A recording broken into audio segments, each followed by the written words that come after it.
असं तुम्हाला वाटतं? हा. आजोबा तुम्ही बोलता? आता वय झालं आपलं. आजोबांकडे बघून वाटत नाही असं बोलत असतील असं. ज्याच्या घरी. बरं आता तुम्ही सांगा, आजीने स्वभावात कुठला बदल केला पाहिजे? शांतता. शांत ठेवायला पाहिजे. कोणत्याही गोष्टी शांततेने बोलायला पाहिजे. अच्छा.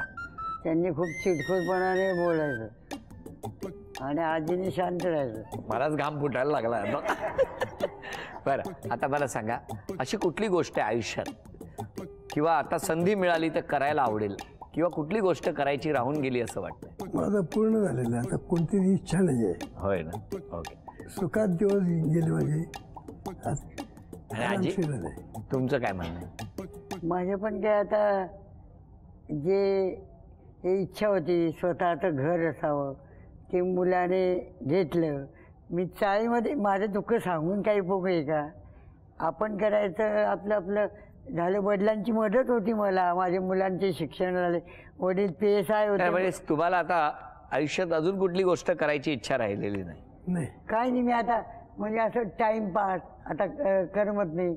मी असं विणत ते रुमाल विणत बसते, काहीतरी पेपर वाचणं, स्वतःचे छंद जोपासतात. केवढी एनर्जी आहे ना आजींकडे, हीच तर गंमत आहे. आणि ही एनर्जीच या संपूर्ण घराला मिळाली आहे. म्हणून घरात वाढलेली मुलगी सून म्हणून दुसऱ्याकडे गेली असो किंवा दुसऱ्याची मुलगी उंबरठा ओलांडून सून म्हणून आलेली असो, आजींच्या वागण्यात कुठलाही फरक होणार नाही. जे जसं वाटतं तसंच व्यक्त व्हायचं हे आजीने ठरवून टाकलेलं आहे. आणि तीच तर खरी गंमत आहे या सगळ्यांच्या नात्यामध्ये घट्टपणा येण्याची. तेव्हा कधी कधी प्रसंगी कोणाला वाईट वाटलं तरी माहिती आहे आजी जितकं ओरडणार त्याच्यापेक्षा दुपटीनं प्रेम करणार. आजोबा कधी रागावले तरीसुद्धा तो राग तेवढ्यापुरता असणार. या अशा उत्तम अशा टप्प्यावर आत्ता या ठिकाणी क्षण आला आहे तो सन्मानाचा.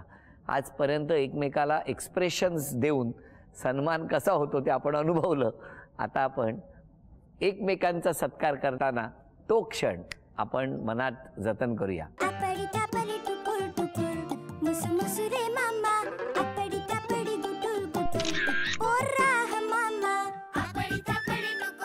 आजोबा ही भेटवस्तू आजींना तुमच्याकडून.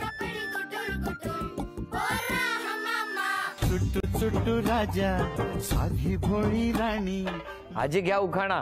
अभिमान असावा रूपाचा, गर्व नसावा पैशांचा.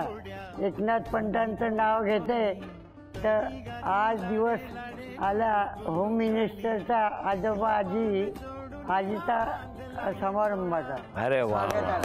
आता आजी आजोबांचा सन्मान करा. राजा राणीची जणू आगळी तरह.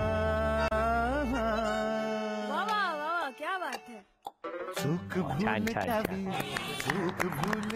सफरचंदाचे काप नीट परतल्यानंतर त्यामध्ये दालचिनी पूड आणि मध घालून पुन्हा नीट परतून घ्यावं. बटर लावलेल्या ब्रेडवर सफरचंदाचे तुकडे, बदामाचे तुकडे, टुटी फ्रुटी, डार्क चॉकलेट आणि मीठ घालून दुसरा ब्रेडचा तुकडा त्यावर ठेवून वरच्या बाजूला बटर लावून घ्यावं. एका बाउलमध्ये स्ट्रॉबेरी सिरप आणि क्रीम घालून सॉस तयार करून घ्यावा. तयार सँडविच पॅन मध्ये बटरवर ग्रिल करून घ्यावं आणि स्ट्रॉबेरी सॉस बरोबर सर्व्ह करावं.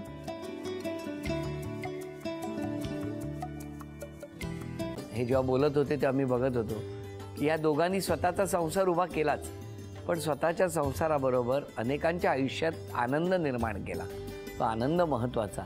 हसत राहा, आनंदी राहा असं म्हणत शुभेच्छा देऊया. आणि ही झी मराठीकडून भेटवस्तू डेव्हिड तुमच्यासाठी. अभिनंदन. आणि वहिनींना तथास्तू पुणे यांच्याकडून ही पैठणी. अभिनंदन.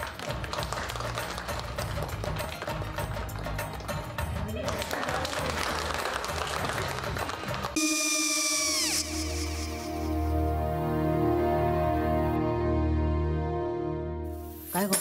हा काय झालं? काय झालं? काय आले मी निकाल लावून आली. हो पण तिची आईच काय बोलली?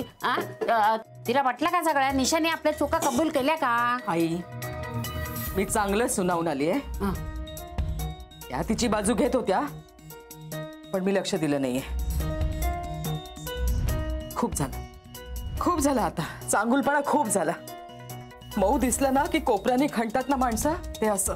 अगो पण आईच म्हणली काय तिची, पटला काय तिका? मला माहिती. आई मी तुम्हाला नंतर फोन करते. हो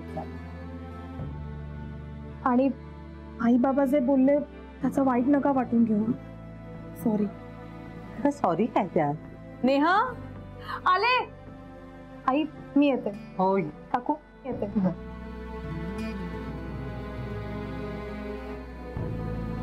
सावकाश जाग. हो हो. मग काय काकू, कधी उडवता लग्नाचा बार? बघूया.